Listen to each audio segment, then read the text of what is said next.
American AT-6 trainers from World War II. Let's all wave. They're getting ready to go jump out of a perfectly good aircraft.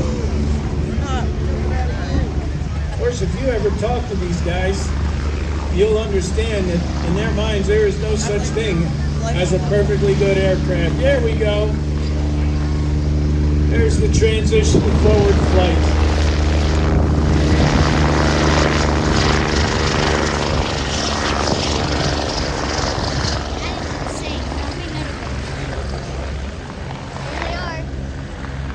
Okay, so the Jersey Jerks are going to be out at the hold point. We need enough altitude for them to jump. Let's hope this is the run.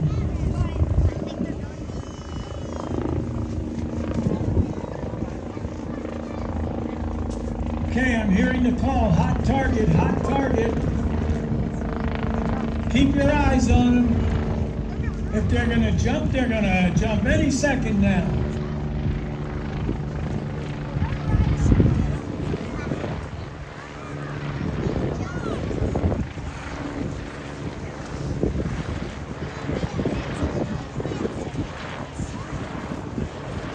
Look clear over there. No.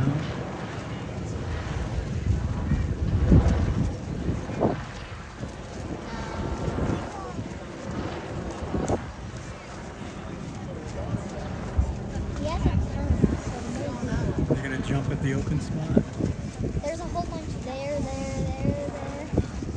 No. There he goes. There he goes. Jumpers away! We've got them!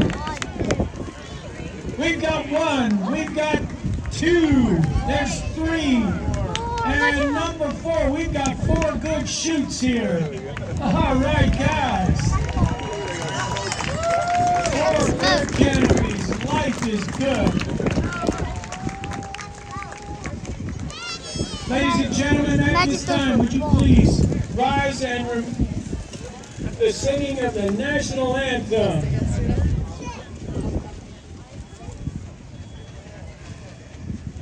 Oh, say, can you see by the dawn's early light what so proudly we hailed at the twilight's last gleaming, whose broad stripes and bright stars through the perilous fight o'er the ramparts we watched were so gallantly streaming, and the rocket's red flare, the bombs bursting in air, gave proof through the night that our flag was still there.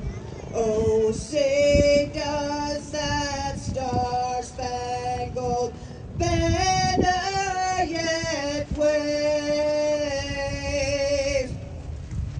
o'er the land of the free and the home of the brave?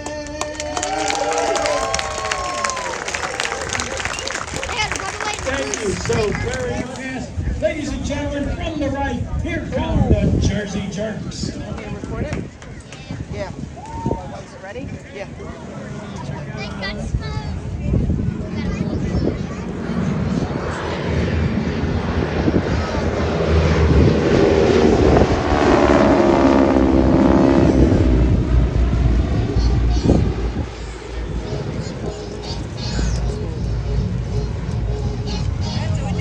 Flying formation. The Jersey Jerks began informally flying together at the annual World War II Airshow in Geneseo, New York, starting back in the 1980s. He wanted to name his fighter after his home state, so he requested Jersey Bounce. That name was already taken. Yeah, they go by in the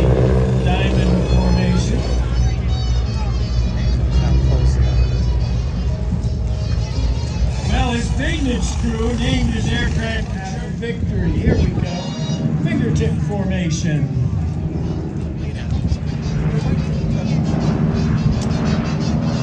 Oops, my bad. That's the trail formation. Well, what happens there is that to get a half a victory, you don't shoot down half the airplane, the other half flies home. It doesn't work that way. What that means is that two pilots share the credit for the kill plane. Followed by John Mazur and David Cayley.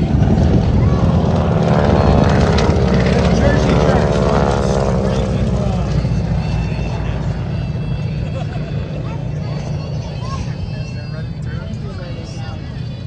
Treat for you.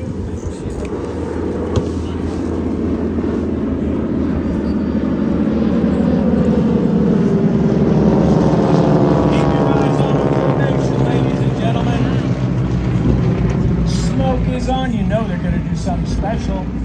Here it comes.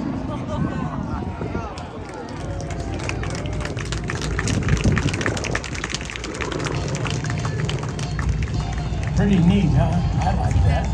Well, anyway, Hobie, let's get back to you, aerial airplane, which means that you got to bring your A game when you're landing and taking off from this aircraft.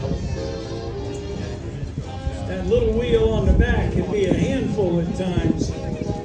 There's John Mazur coming in. Oh, look at that. Paint job. That's what you call a squeaker landing. Notice he's holding that tail wheel off and he's wagging the rudder a little bit there, keeping the aircraft straight. Winds are a little gusty today, a little bit of a crosswind, not too bad. And he aces the landing. But you know, he's 6.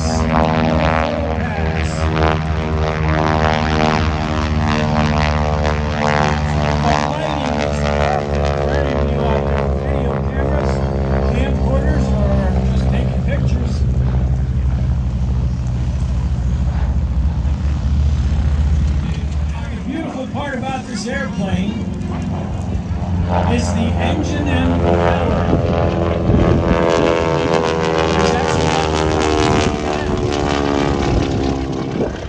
It's not making as much sound as it usually does. See, what happens is the propeller on this airplane will spin so fast.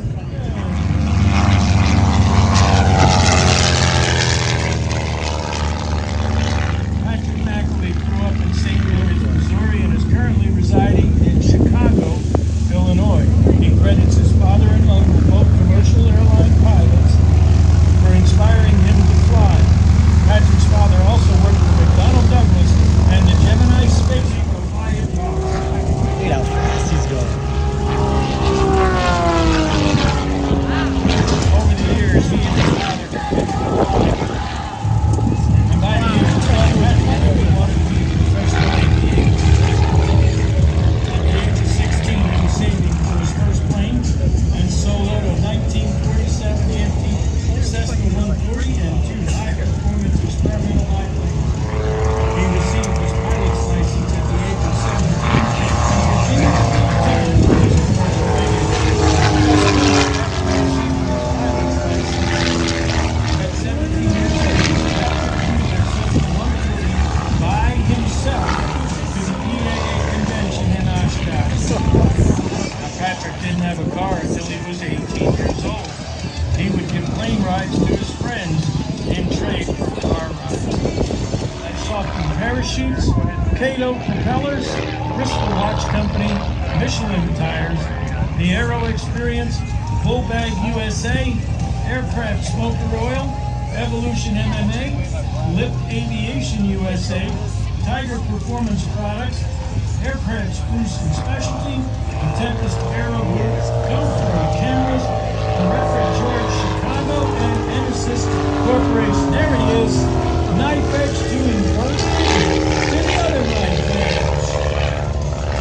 To find out more about that, you can check out his social media. Instagram is at Extreme Flight, Twitter.com. And he will be floating around and talk to you and sign autographs and stuff.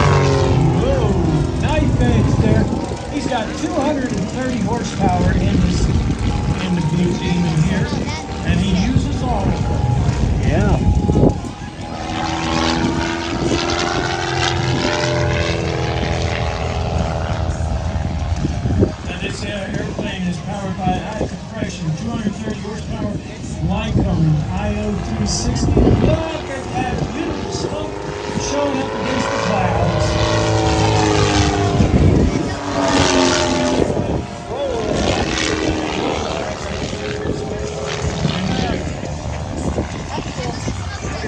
Stick, bud. Oh boy. Hobie! Too hard! Too hard! Hobie, you want to push over right about now. Oh! Now he's going to go into a dive. Hobie, pull back! Pull back! Up! Up! Up! Alright, that's a little too much up. A little too much up there, buddy. Yeah, now you need a little more. You need a lot more up. Hobie, pull back on the stick. Pull back. Hobie, pull back on the stick, man. No. Take it. Well, I would say level the wings and pray. I hope he's got good insurance. Kathy, is that plane insured? He was behind me. Up there he is. No, Hobie, no inverted. Roll out of it. Oh, he's getting real close to calamity here. Hobie. Oh, this is Eric Edgren and his airplane T-Class.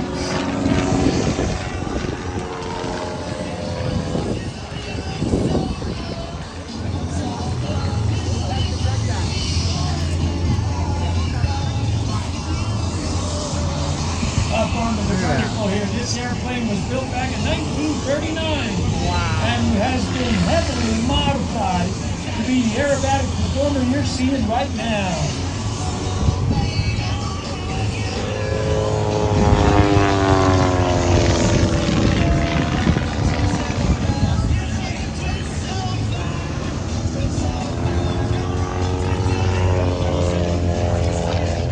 Now the airplane was originally built by Taylor Craft and was clipped in 1997 by Steve Gibbons using both the Swick and the Rainfall plans. For more information, check out Eric's website, ericedgrenairshows.com. Now what's funny is that Eric can't remember his first airplane ride. Why? He hadn't been born yet. Good reason. He began training at the age of 6 as he does a beautiful slow aileron roll, because that's about all this airplane is capable of. Yeah. Miles came to LHAA from Pennsylvania, where he once worked as a mechanic. After a career change and only a few years later, he flies for us as a professional commercial pilot and flight instructor. Our second airplane is being flown by Michael Patrick. That's the 172. He joined us from faraway places there in PA and has been to flying since he was a little boy. Mr. Cochran wants to wish his family well who are attending this wonderful event. And last but not least, it's the complex aircraft. It's just a 172 RG. This aircraft allows a street pilot to fly an airplane with a multitude of new systems and capabilities to manage in any of the aircraft. Look out, www.warburgadventures.com or visit P4433 on Facebook.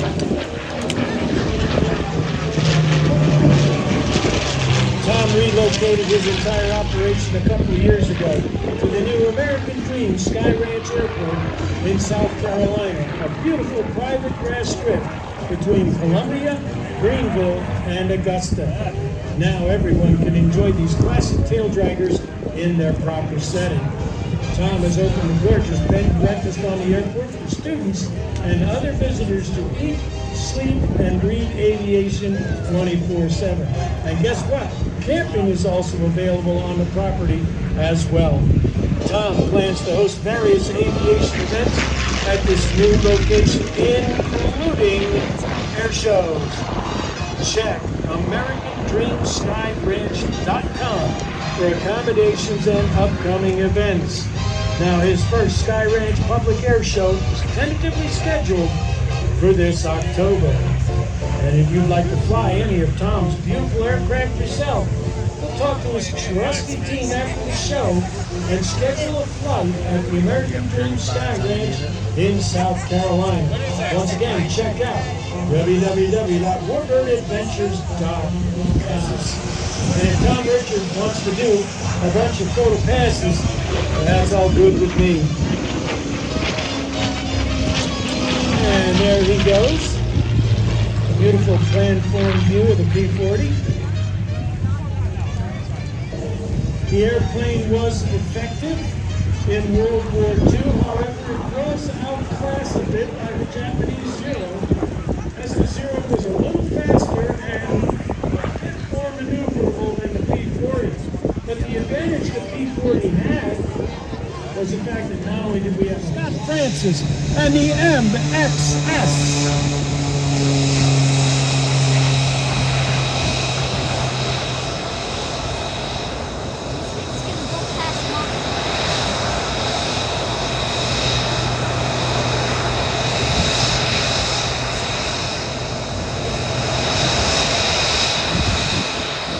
Scott's up, out, and gone.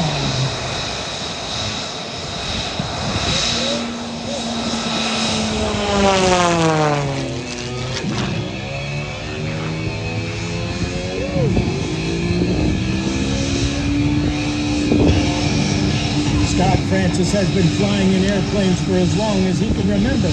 Born and raised in Wichita, Kansas, he flew often with his father, who was an experimental test pilot. Scott received his private license in high school and has gone on to earn his commercial, instrument, multi-engine, and airline transport pilot certification. He currently has over 3,300 logged hours and more than 40 types of aircraft, and is not only type rated in the Dash 8, but has recently been type rated in the Boeing 737. Scott began flying aerobatics and competing in aerobatic competitions in 2003. He rapidly moved up to the sportsman level, advanced, and finally the top. They only made 12 of them. Now it's been hanging on the hook, 355 horsepower. Is that the wind from him? Tony Sawyer there with the MXS.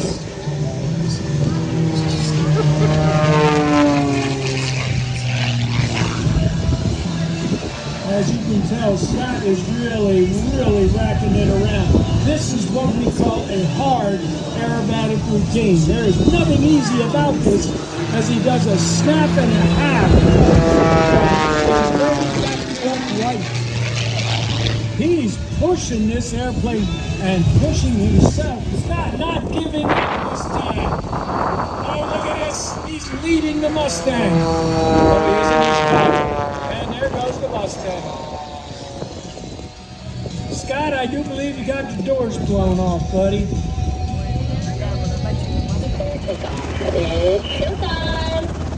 Now, ladies and gentlemen, it's time to stand up and get your cameras ready. I present to you the newest, fifth generation fighter aircraft in the world, your United States Air Force's F-35A Lightning II.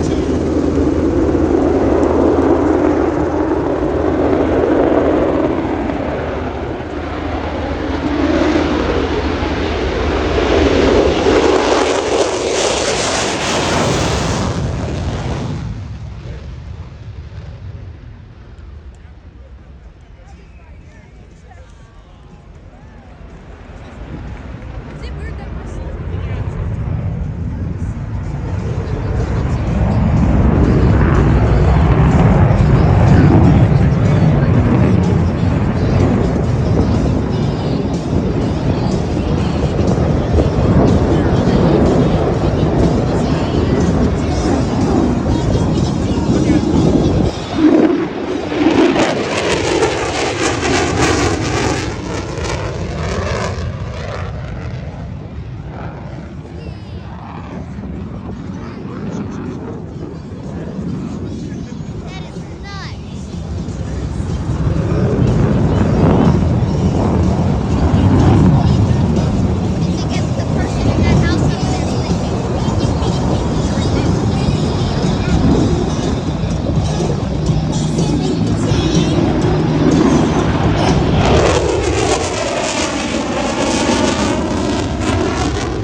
The F-35A possesses the capability to reach speeds 1.6 times the speed of sound, which equates to nearly 1,200 miles per hour.